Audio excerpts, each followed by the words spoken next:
who knew in Los Angeles, the star of all stars was going to be Dominick Barlow. Welcome to the PHLY Sixers postgame show live from the Xfinity Mobile Studio, along with Derek Kyle. I'm Devon Bree, the president of basketball.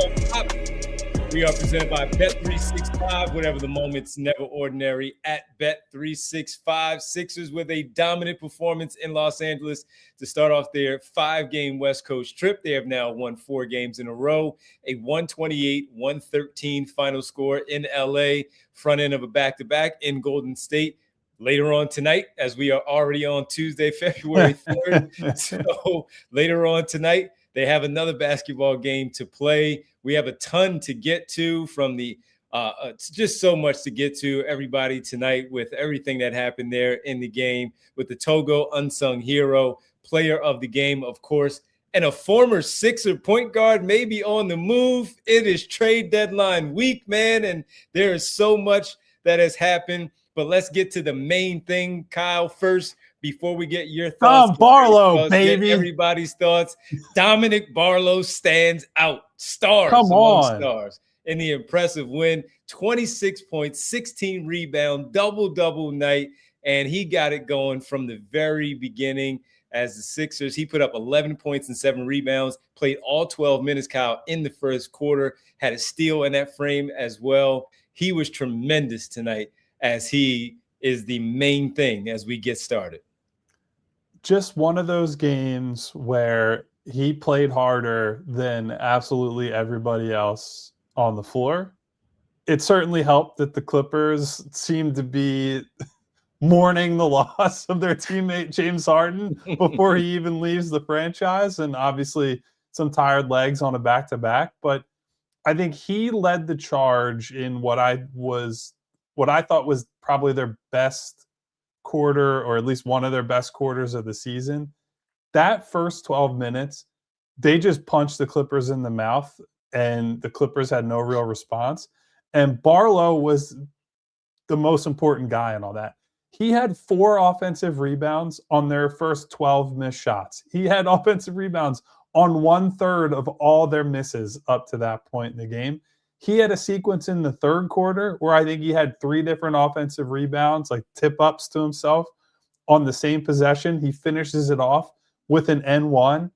And the whole game, it was just like, you almost wanted them to miss because you were convinced that Dom was going to turn it into a second possession and potentially a score for himself. I think the other thing, too, is that, and somebody pointed out in our Discord during the game, I think it was absolutely right, I love that he has the presence of mind on all these offensive rebounds where it never feels like he's just pulling it down and then, oh, I know I'm going back up. He's always scanning the floor. He's looking for shooters. He found Joel Embiid on a trail 3 in the third quarter on a tip out or offensive rebound there. And so it's not just a guy who's like a Reggie Evans type who's just like slamming into you around the rim and that's all it is. It's a guy who plays with real game intelligence. And then you add on the other end of the floor, he's getting to loose balls. He's creating turnovers. He's part of their, obviously team-wide, but part of their solution against Kawhi Leonard tonight, where oftentimes he's one of the guys sending help, or maybe on a switch, he's the first defender on Kawhi alongside Kelly Oubre. I love having an athletic, dirty work guy on the team. He obviously played well enough this year to be a regular starter before Kelly came back and they were starting the 2 wings. My question at this point is, has he played himself beyond a minimum contract? Because like when you're capable of a 26-16 game, if I'm Don Barlow's agent, I'm at least like, hey, I want to pony up a few extra dollars there on that contract, Darryl. No, I think end of the day, they probably would prefer the security and maybe it's more of a earlier opt-out when eventually they convert him and get him on a standard deal. But what a find by this front office in the offseason. Like one of the season-defining acquisitions that they made. And it's a two-way guy that, frankly, we had no idea what to expect out of him when they brought him in July. Terrific acquisition, guy who's been good for them all year, and that's the best game of his career, probably pretty easily. And you just wonder about what's ahead for him here in Philadelphia. I'm going to steal this from Shmooey in the chat. That was Dominick Barlow tonight. Look, it's very late and I'm very tired. That's very good. But like there was, and it's wild because like Barlow's he's a good athlete. He's not the best athlete on the floor most nights. He's not like a physically imposing guy. And yet here he is grabbing 10 offensive rebounds, 4 of them on one possession that he finishes with an and one to get his career high in points.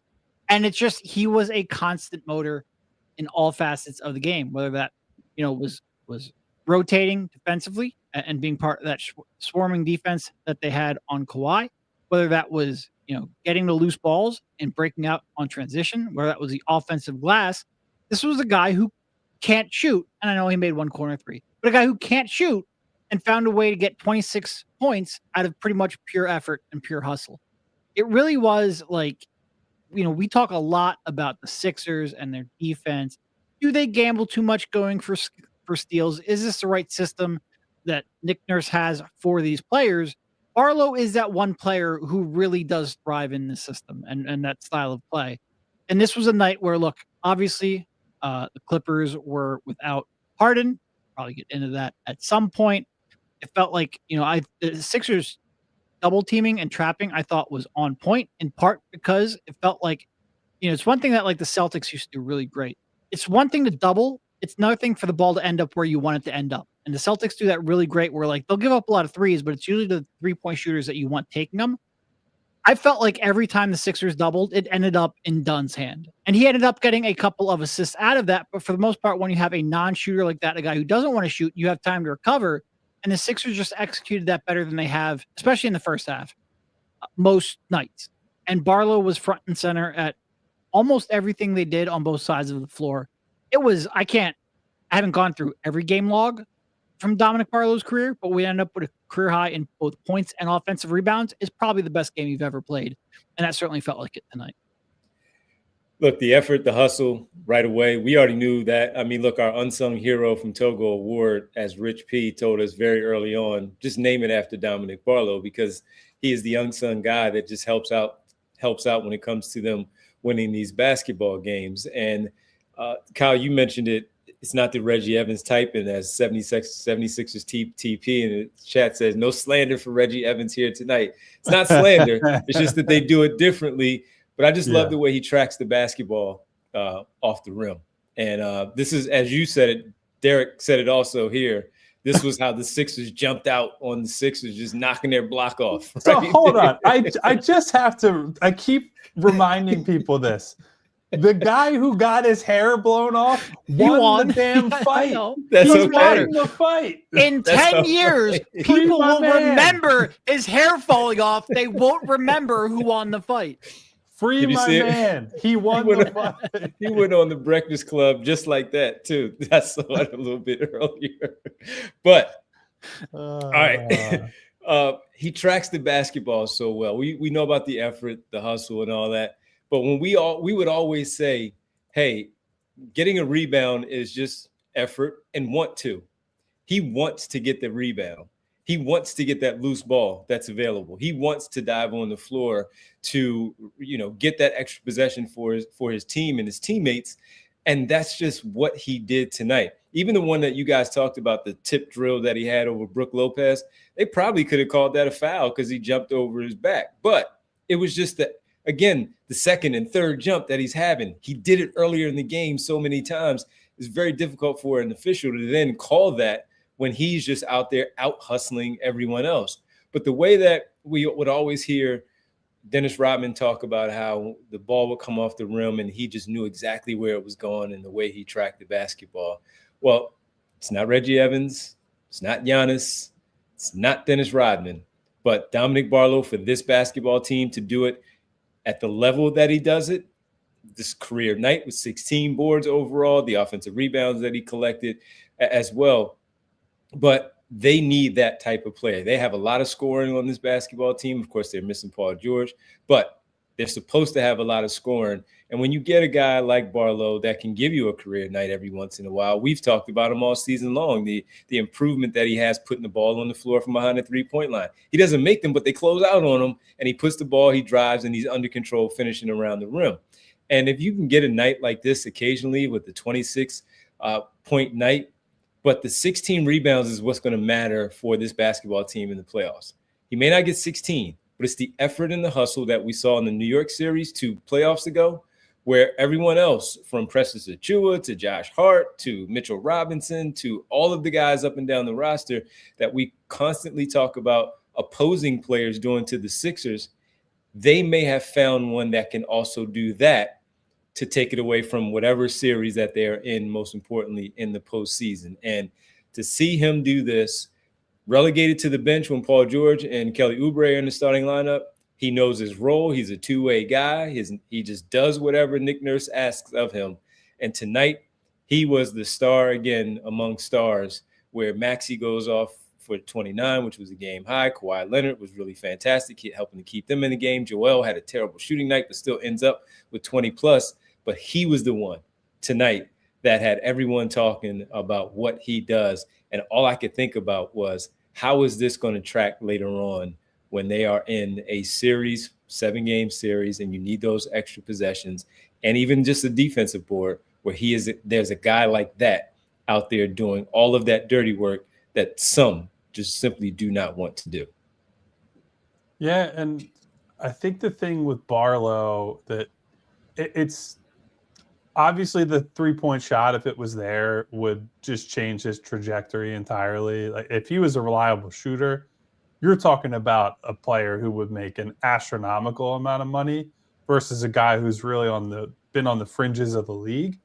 But I do think you can see the difference between a guy who is completely hopeless as an offensive player and what Barlow is, which is somebody who he is a trustworthy decision maker, someone who can make a big to big pass on the interior or is going to get an offensive rebound and find a shooter, someone who can attack you off a closeout, who if he catches the ball in the dunker spot, it's not just like, I better hit a drop step and score, otherwise I'm completely out of options. Like he can give you different options from different spots on the floor. So yeah, would I like it if he could shoot a reliable 3? Of course. And watching him take the ones even that he makes, I'm just sitting there like, oh my God, what is going to happen on this shot?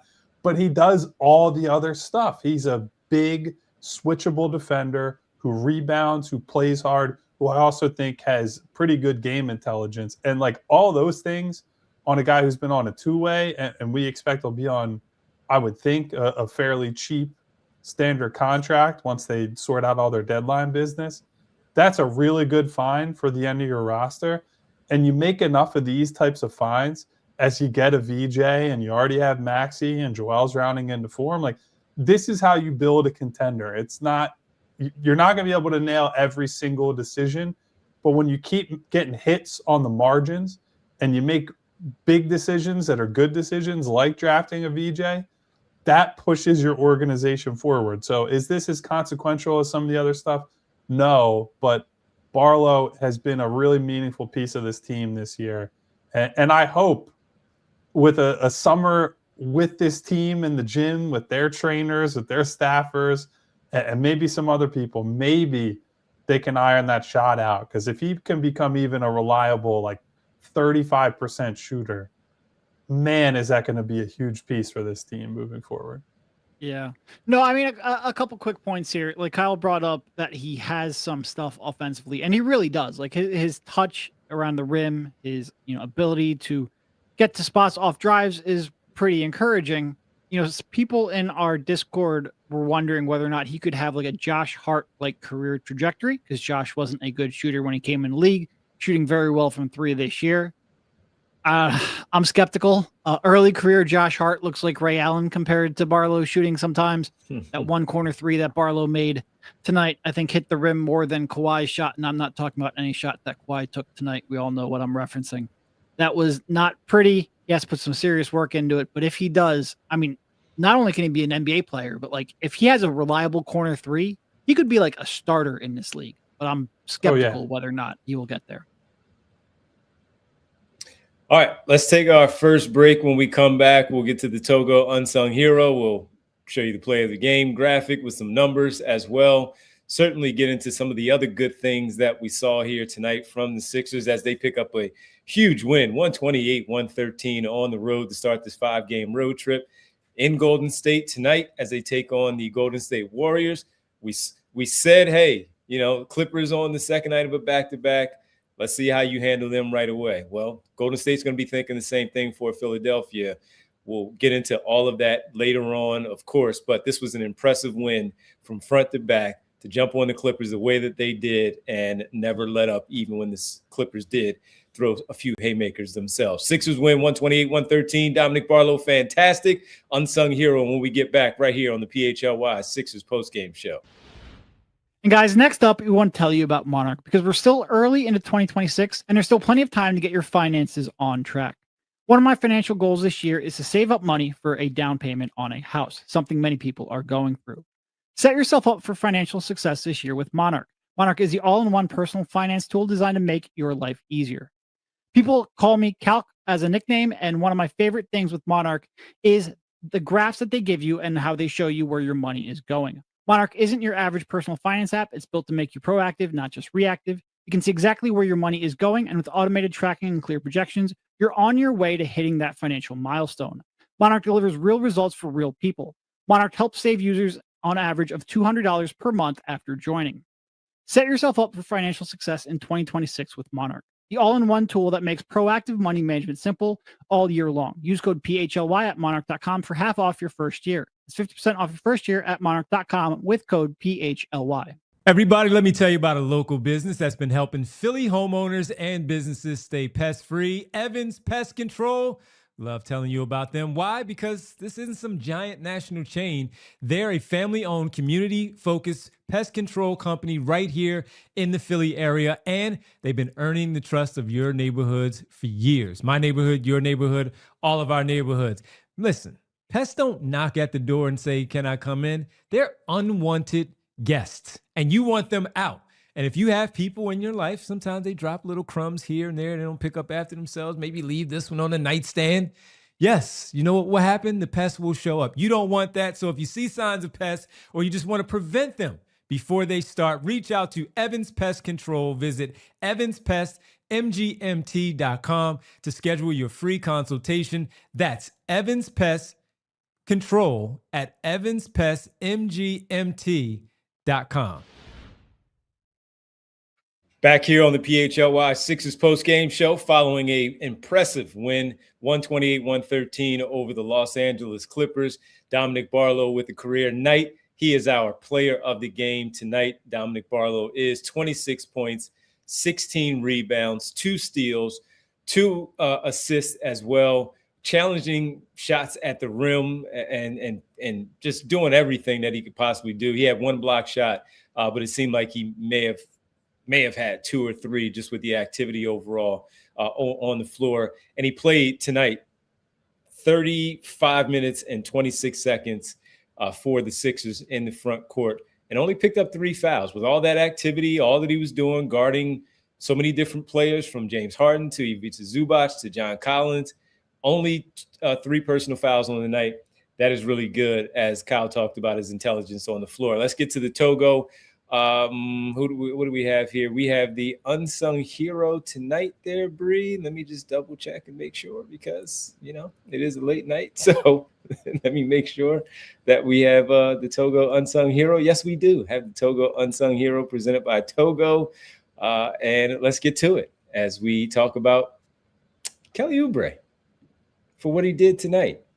15 points on 13 shots, 6 for 13, 3 for 6 from 3, 3 boards, 2 assists, 1 steal, 34 minutes, 43 seconds. He, again, only picked up 3 personal fouls tonight for the Sixers. But his defense, where he didn't make a lot of mistakes, Kyle, in defending Kawhi Leonard. Kawhi Leonard got hot, got going at some point.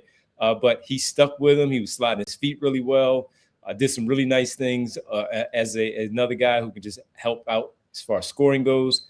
Ended up with 15 on the night. Kelly Oubre, our Togo unsung hero. Yeah, to me, just a rock solid 15 points, play good defense. And the big thing is that he's hitting threes. Like another 3 of 6 from 3. He's at 36, 37% ish for the season, which I believe would be a career high for him. And one of the things I've been paying attention to recently that I really need to dig into what the numbers say.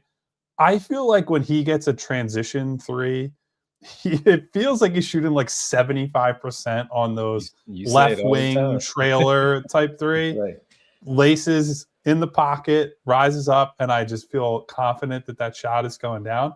Now, he also airballed a corner 3 and missed another one quite badly. But again, I think the key thing for him is that teams guard him out there. And so I'm not worried about the spacing implications. I think he has gotten to a point as a Sixer in this system with this team that he's very good now about his selectiveness on drives. It's not the Kelly Oubre show. He's not trying to take games over. He trusts Joel and Tyrese and to a lesser extent VJ, but definitely the 2 top guys pretty much implicitly. And you can see sometimes where I can almost see old Oubre there for a second where it's early clock. He sees an opening and he thinks about going, and then he sees Joel by him. He's like, you know what? Let me get Big Dog the ball. But then every once in a while, like tonight, he had Nick Batum on an island, and Nick Batum at his peak, very good defender. And I think he's still a useful team defender in some instances. But he saw Nick Batum on an island and just said, that's a barbecue chicken moment right there. I'm going right by him. I'm going to the rim and I'm scoring. So I think what you see now is a guy who has always had a scorer skill set, but has gotten smarter about when and how to use it situationally. And when he hits threes, it's just such a game changer for the dynamic of the team where you can't leave him alone. It opens up post space for Joel. It opens up driving lanes for Maxey. And yeah, they're still going to live with an Oubre 3 over letting those type of guys attack. But I just think he has been such a well-rounded player for this team this year and at a level beyond anything he'd shown in the last couple of years. Just an outstanding season from him so far. To your point, Kelly came into the game shooting 50% on corner threes. Pretty low volume. A lot of the threes are above the break, but that is a career high from him. And it's certainly like when you start talking about a team's willingness to defend them, I agree with you. They defend him in the corner. They do not roam off of him like they did in previous years. And if that is the case, he can do, and I agree with Devon, he makes fewer negative plays than he almost ever has. I've been pretty impressed with the way that, I was a little concerned. Now it's only 2 games, but I was a little concerned that with Paul George out, he might try to become a little bit too aggressive and maybe slip back into some old habits. I haven't seen that at all. He continues to play his tail off defensively. Like we said, he continues to make those corner threes. He is probably the right player for the unsung player because he wasn't necessarily flashy at any point, especially on offense.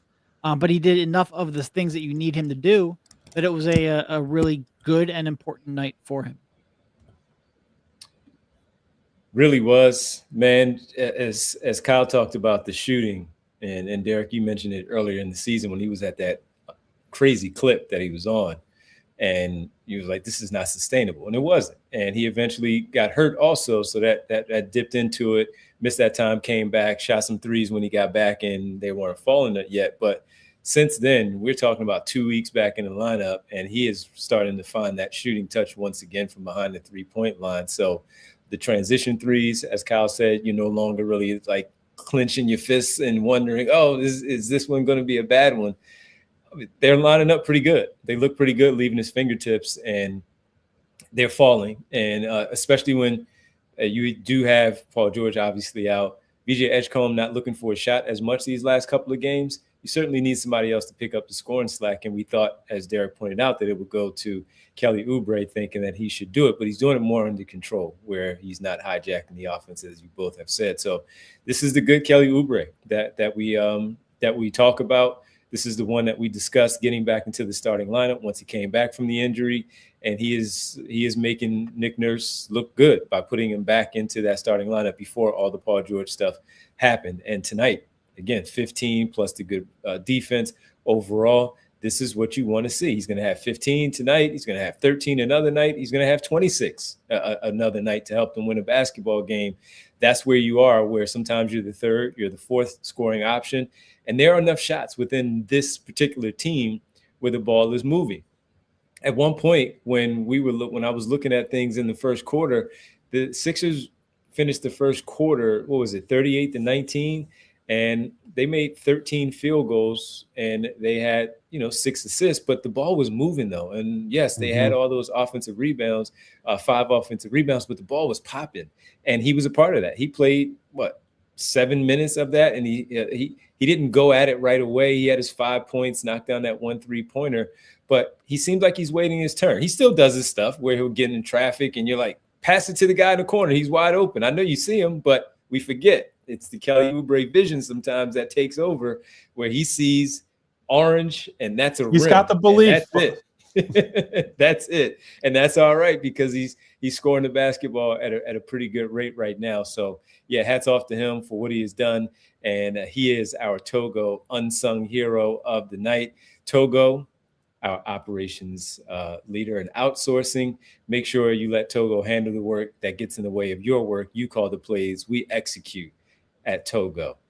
X-Man, our guy X, came in and said, I know we're talking Kelly giving, but Dominick Barlow, he was very sung. He ain't unsung. Yes, he was. I let him know. Can I throw another guy in here that I think is worth? So he padded his stats a little in garbage time, so I don't care about the numbers necessarily. I thought that was a really solid Quentin Grimes game, and not in a he didn't score 20 points. Show it, Bree. Nets down. Well, this was not unsung when he put John Collins on a poster and finally got revenge for Joel Embiid all these years later in that playoff series. But I think there was a stretch at the end of the third. Unfortunately, Jared McCain had a ghastly turnover. This is a completely different thing. Show the dunk, Bree. Show the Grimes dunk. It's late for Bree, too. It's 1:08 a.m. for Bree over there as well. Here we go. The Grimes poster. Bang. So that was a great moment. The whole team goes nuts, puts John Collins in a body bag. But the most important stretch of the game for me, was at the end of the third. He hits a big three coming out of an action with Joel Embiid, pull-up three. Then I think it was either the next play or maybe a couple plays later, he gets all the way downhill to the baseline, hits Jared McCain on a relocation three. And that was at a moment in the game where the Clippers have been making inroads. It felt like the game might be slipping away a little bit. And then if Kawhi gets hot, who knows what's going to happen. But those two plays were big time. And I think outside of that, played a pretty restrained and important role on offense. Thought it was a very good game for him in a sea of pretty bad games for him lately. So a nice return to form. I agree with you because of the same way we talked about Jared McCain when he played in that blowout where they lost to Charlotte, finished the game pretty well stats-wise. And the next two nights, he shot the ball pretty well. So we know that Quentin Grimes does not lack confidence, but maybe something like this will help him out where, look, as we talk about second night of a back-to-back, he played tonight 27 minutes and 50 seconds, so maybe a little bit more than you would have wanted if things would have really stayed separated the way that with the Sixers holding the 23-point lead, maybe if they would have blown them out a little bit more where the guys didn't have to stay, but he played 27 minutes. That said, I believe that he still has some pretty good minutes left in him for tomorrow night in this game or tonight against the Golden State Warriors. So it's tomorrow night. Just you don't have to. Fair. I know it's technically tonight. It's tomorrow night. We still have to sleep. Come on. Yeah, it's very true. But yeah, maybe this one is one that he's been struggling as much as he has, but something just seeing the ball going through the basket, and it did. And he had the 14, as Bree just showed the graphic, hit 2 threes. And I thought the 2 threes, especially the last one that he made on the wing when Joel found him, it was just right in rhythm. Caught it, rose up, had enough spacing. They closed out on him, but he was already up in the air. And as we've talked about so much, he gets up. He's a true jump shooter. He gets up in the air for his jump shots. So at that point, he's shooting the basketball. So he's already in rhythm. He's not deterred by what's coming after him. So, yeah, maybe this one unlocks just the same way that we talked about it unlocking Jared McCain after that blowout in Charlotte. And that would be a welcome sight for the 76ers. I agree. Yeah, and look, we talked about this pregame, but LA is a tough environment for Quentin to play in. And I thought he handled that pressure pretty well. So, especially after the first couple of minutes. He might have pressed Eric, I think bit. a lot of guys were excited to play under the LA lights tonight for whatever reason. We won't speculate on that one. But look, if he ever has like a Kelly Oubre career arc where like he just cuts down on some of the people in the chat were calling it the Tasmanian Devil. If he cuts down like on the Tasmanian Devil like 10%, he's going to be a really, really valuable player for some team. All right, let's take our next pause here on the show. When we come back, we're 31 minutes into the show, and we need to talk about Tyrese Maxey and Joel Embiid. They were also pretty good in this one, helping to get this win where the Sixers win their fourth in a row. Yes, they're streaking 128-113 over the Clippers. Whatever's going on with the Clippers is their problem. The Sixers needed this win. They are now 27 right, Devon. and 21 on the campaign. Next up, the Golden State Warriors. And whatever they have going on in Los Angeles, we're going to talk about that a little bit later, too, because it is juicy with all the NBA trade deadline stuff happening. Good win for the Sixers. Got to talk about Tyrese Maxey and Joel Embiid. When we get back, it's the PHLY Sixers postgame show. Impressive victory on the road to start this road trip. Guys, we work a lot of late nights covering the Sixers. There are very few things that get me out of bed and out of the house in the morning, but the Wawa $5 big breakfast deal is one of them. It's a sizzly, whatever sizzly you want. I'm a bacon, egg, and cheese on a croissant guy myself, but they have all kinds of options. Any size, hot or iced coffee. I need a big coffee in the morning. And a hash brown. That's the whole thing, all for just $5. It's a go-to for me when I need something to fill me up in the morning, get me going. Also, tastes delicious. And if you want to switch it up and make it sweet, you can use their new caramel chocolate craze flavors too. I'm a caramel guy myself. I don't know, maybe Bree, maybe Devon are more on the chocolate kick. There's something there for everybody. And most importantly, it's $5. You're in and out. The deal's only in the mornings, 5 to 11 a.m. It's a nice window. You're up early. You're heading to work. You guys know it. Gotta have a Wawa. Time to tell you about our presenting sponsor, Bet365. Whatever the moment's never ordinary at Bet365. Over 90 million users worldwide, 780 live events each year, and you get early payouts in the NBA and the NHL. Where else are you getting that? Nowhere but Bet365. And you can always find great super profit boosts, regular profit boosts as well. It's a great place to place your wagers on the games that you love. Also, for new customers and new customers only, guess what? You get $200 in bonus bets when you sign up. That's right, win or lose. You're also getting that nowhere else but Bet365. All you have to do is sign up using the code PHLY365, deposit $10, place a bet for $5, and you get $200 in bonus bets credit to your account. Bonus bets can be used on spreads, totals, player props, futures, and more. Whatever the moment, it's never ordinary at Bet365. Must be 21 plus and physically located in Pennsylvania. If you or someone you know has a gambling problem and wants help, call 1-800-GAMBLER. Back here on the PHLY Sixers postgame show, Derek, Kyle, Devon, Bree, all of you, thanks for hanging out with us at 1:15 in the morning. We can't thank you enough for hanging out with us. Make sure when you get up in the morning, as Kyle told you, you go to Wawa from 5 to 11 a.m., limited time. Go get your Sizzly deal, your $5 Sizzly deal. $5 will get you a Sizzly, any size, hot or cold coffee, and a hash brown at Wawa. When you get up, you're just, getting the crust out your eyes and all that stuff, but you got to go to Wawa to get your breakfast. All right. Devon, don't worry. It's not the first time someone at PHLY has confused Derek and I.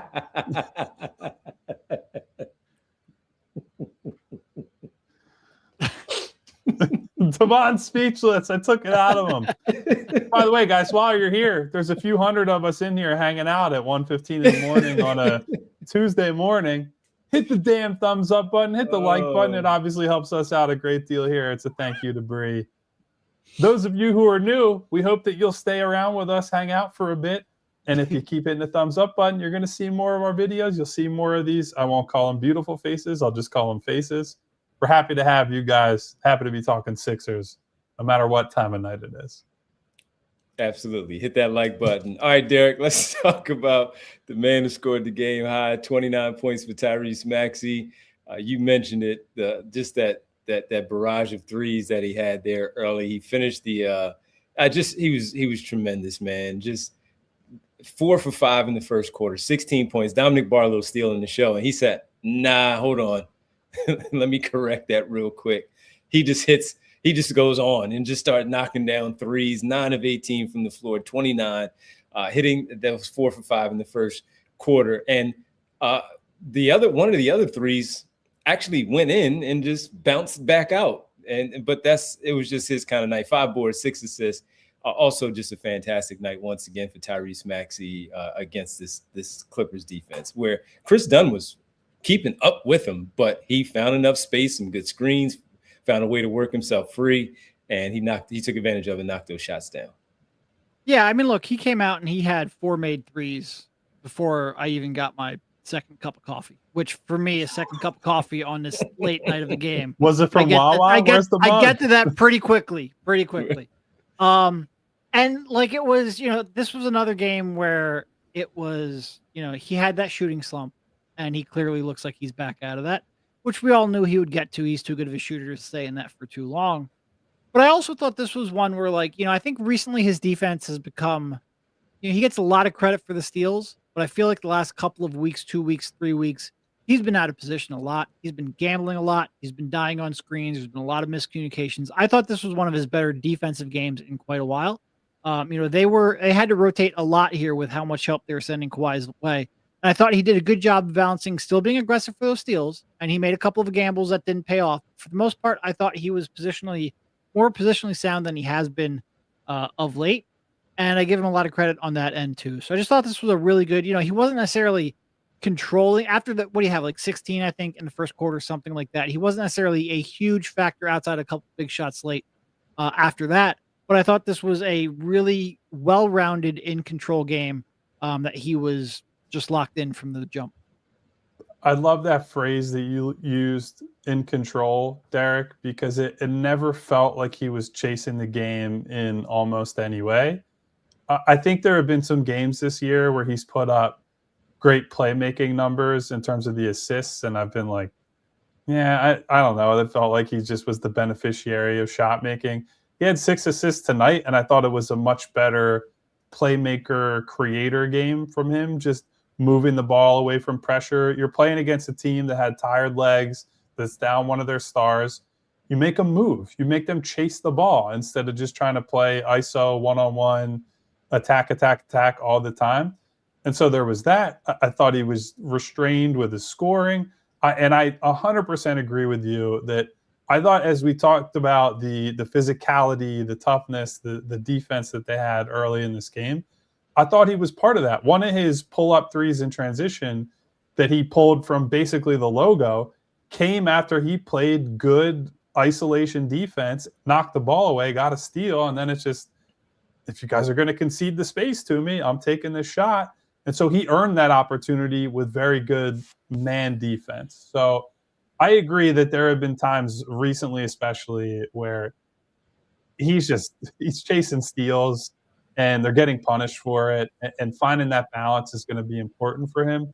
But it just felt like everything came together for him tonight. That he, in all the spots they needed him, great scorer. In all the spots where they needed him to pass the ball, other than that one in the third quarter, he pulled the transition 3 where I was begging him to give VJ the ball on the night where VJ couldn't hit water from above. Whatever, I guess it happens. And then defensively, really, really good. So just a tremendous game from him. The fact that Barlow was able to steal his shine really speaks to how well Barlow played. But all around, just an excellent night for Tyrese. Yep, really good night. And tonight he did play the most minutes, 35 minutes and 52 seconds, but they were able to come off the floor for that final 3-4 minutes where Nick Nurse was able to get the reserves in there. Win was already locked in, and he was able to sit down. So 6 assists, 5 boards. You love to see that. 3 steals on the night as the guys talk about the defense overall. So good to see that. Joel Embiid, not too bad himself on what was he, 2 for 10 in the first half, and he ends up with 24 with the work that he did in the second half. He was 2 for 10 for 8 points in the first half, 3 boards, 2 assists in 16 plus minutes, but couldn't make a shot.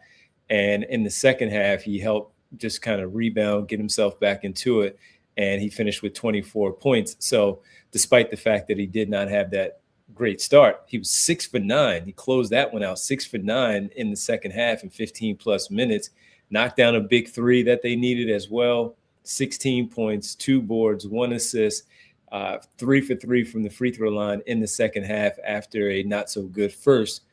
They were lucky not lucky. They were up big because Dominick Barlow and Tyrese Maxey were cooking them.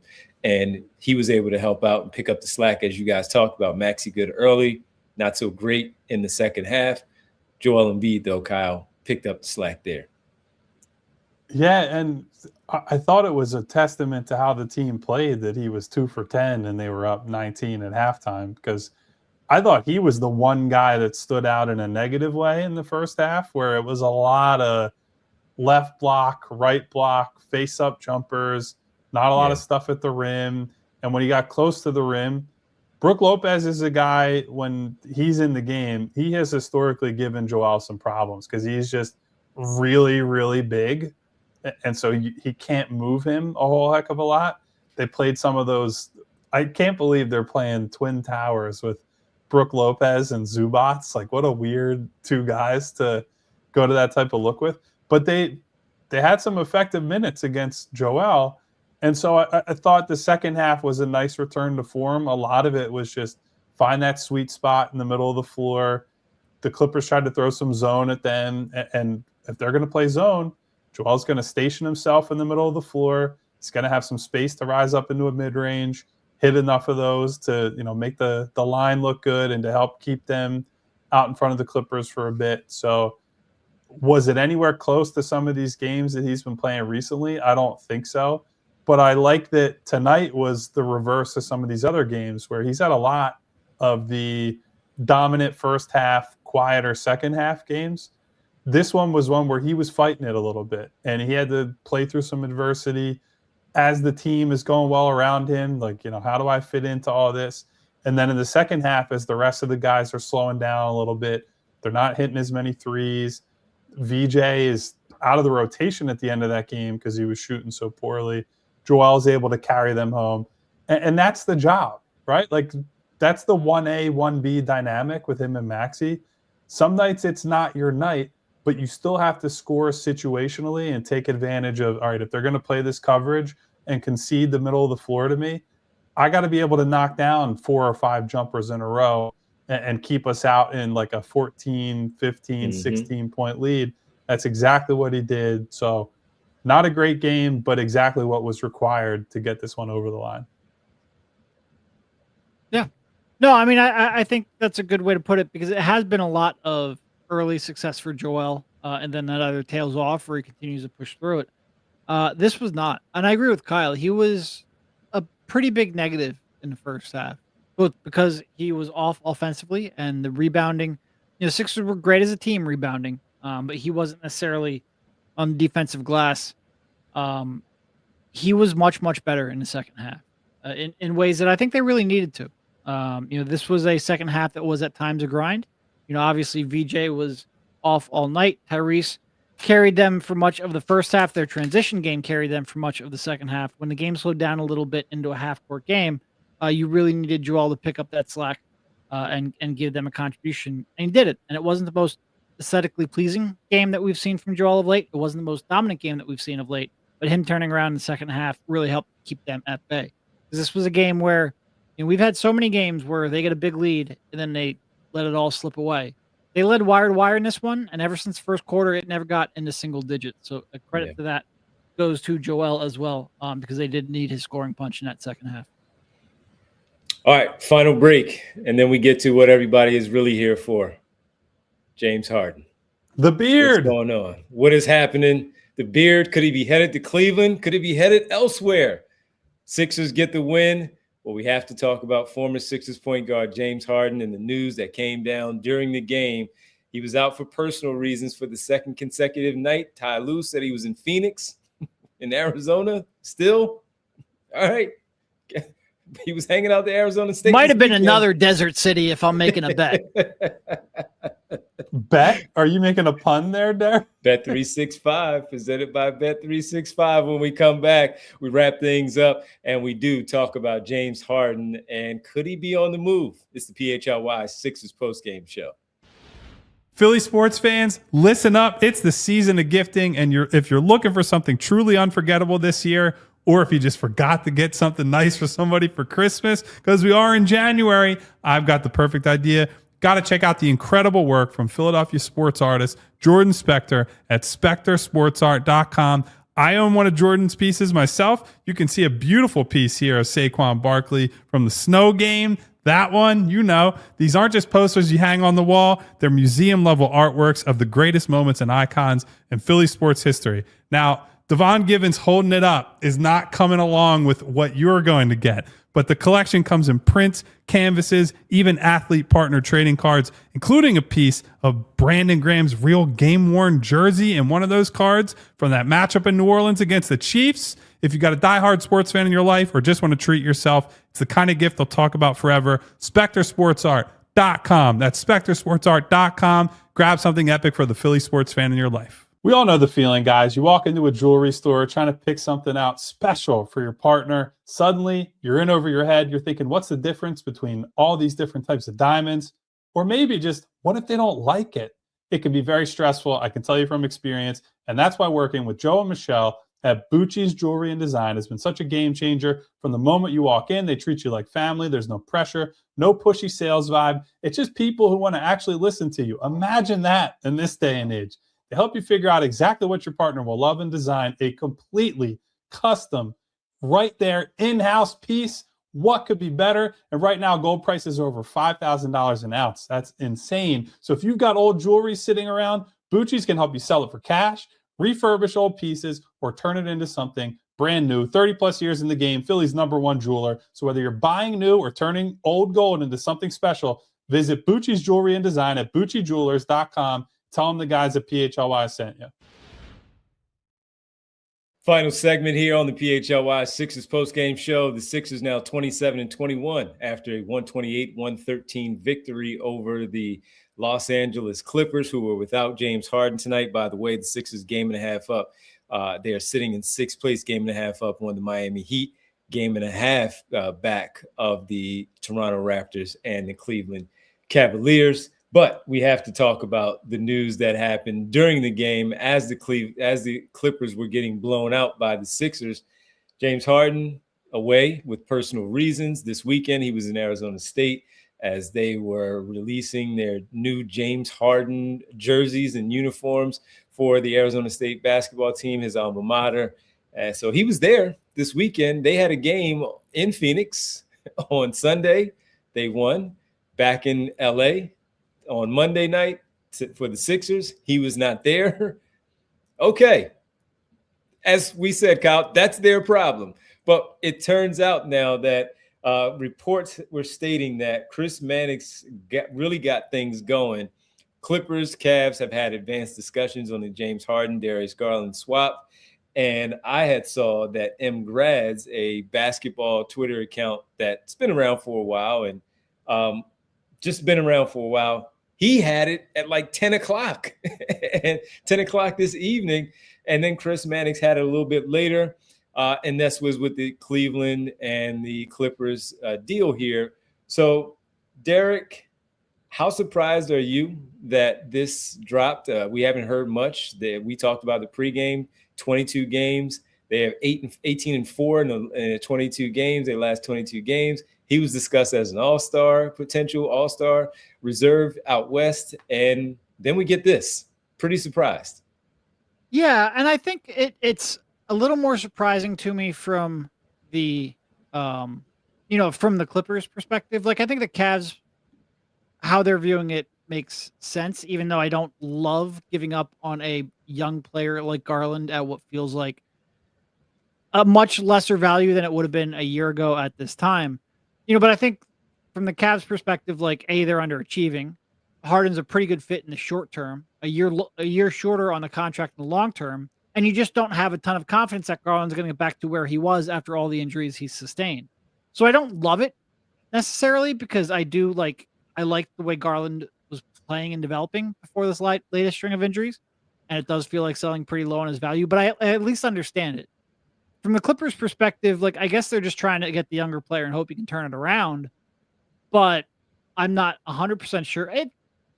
I think it's probably just getting the younger player and hoping he can turn it around. It is maybe a tough sell considering how well they were playing, and Kawhi obviously wants to compete, but it's not like Garland's a bad player. He's just not what you hoped he would become, and maybe what you hope he would grow into that contract as. I am just confused as to how you arrive at this place when they have literally been the hottest team in basketball, and they're like, you know what we need to do? Trade one of our most the engine of the players. offense. Like, so I said to you guys before the show, I asked you, what would you be more likely to believe?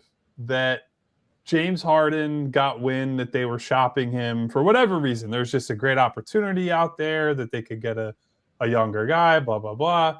And James got wind of it, and now he's pissed. And so now it turns into a media leak off. Or the more fun conspiratorial option, which I believe our friend X-Man in the chat has been hitting. James Harden somehow got wind of a secret verdict coming down based on the tree planting or not tree planting scandal.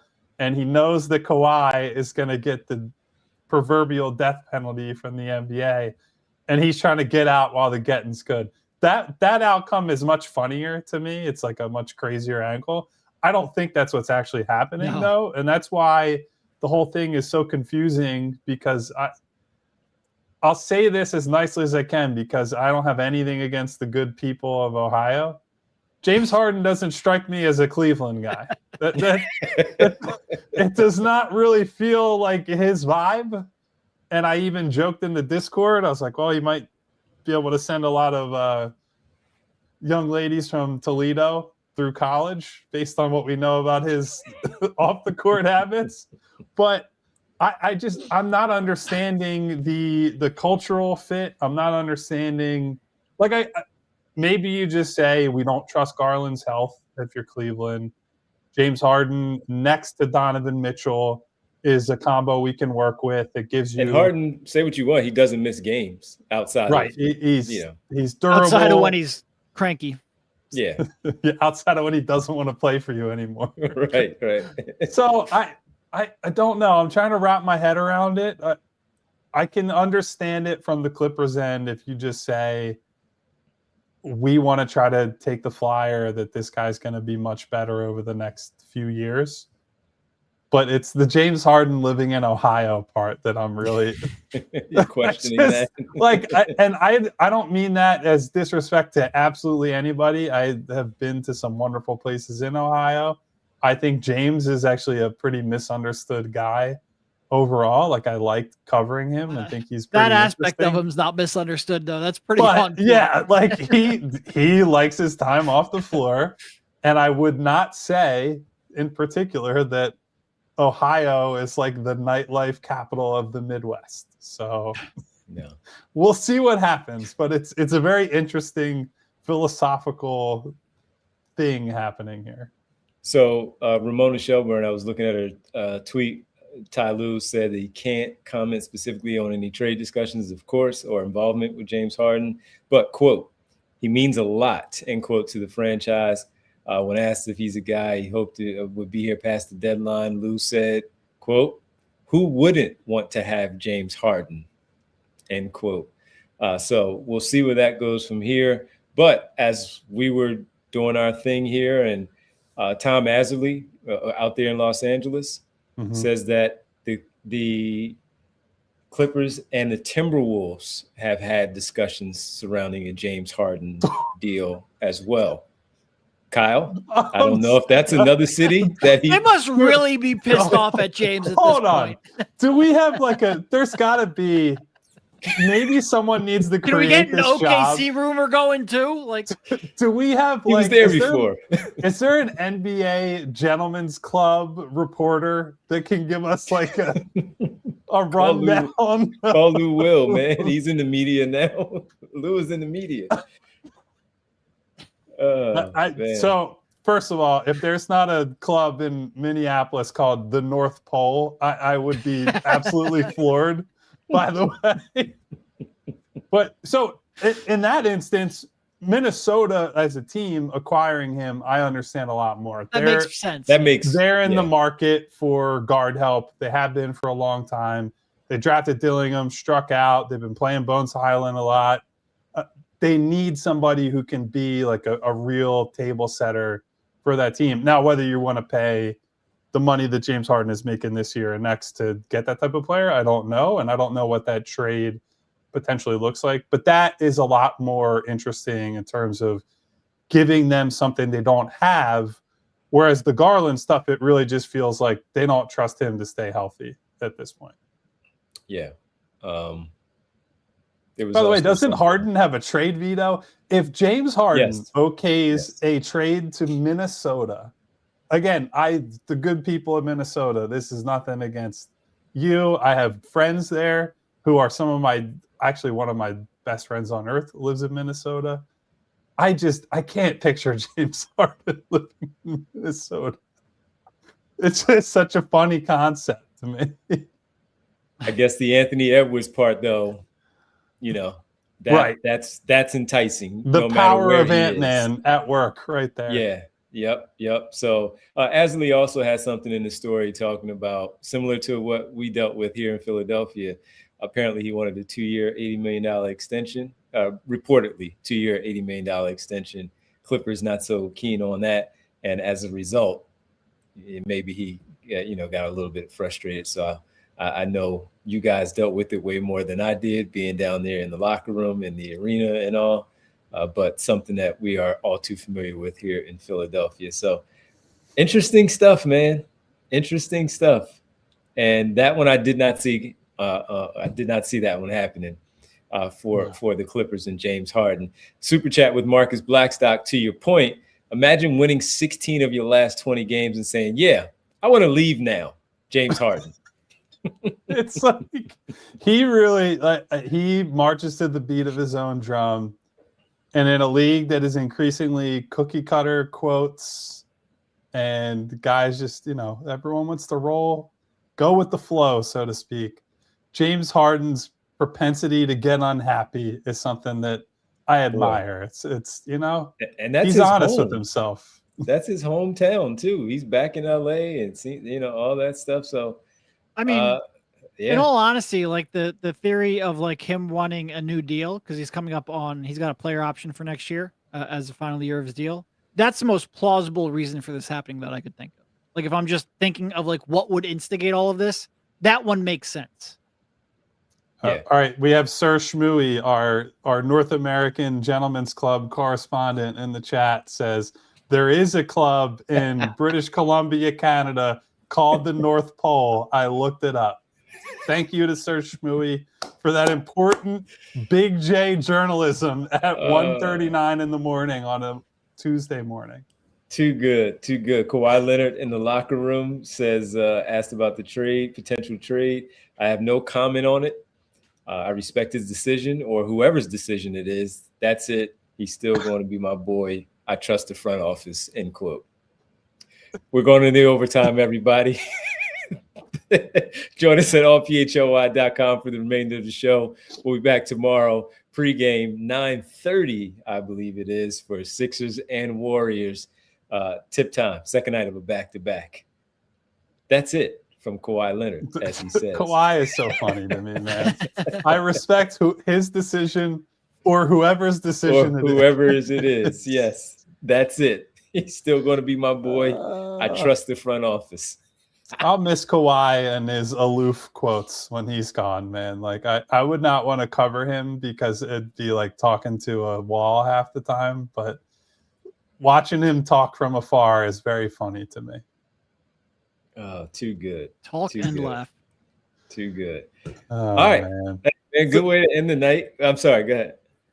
No, I was just going to say that we have someone, 76ers TTP in the chat, says, I stand with Reggie Evans. So that's that's the energy we're all going to bed with right there.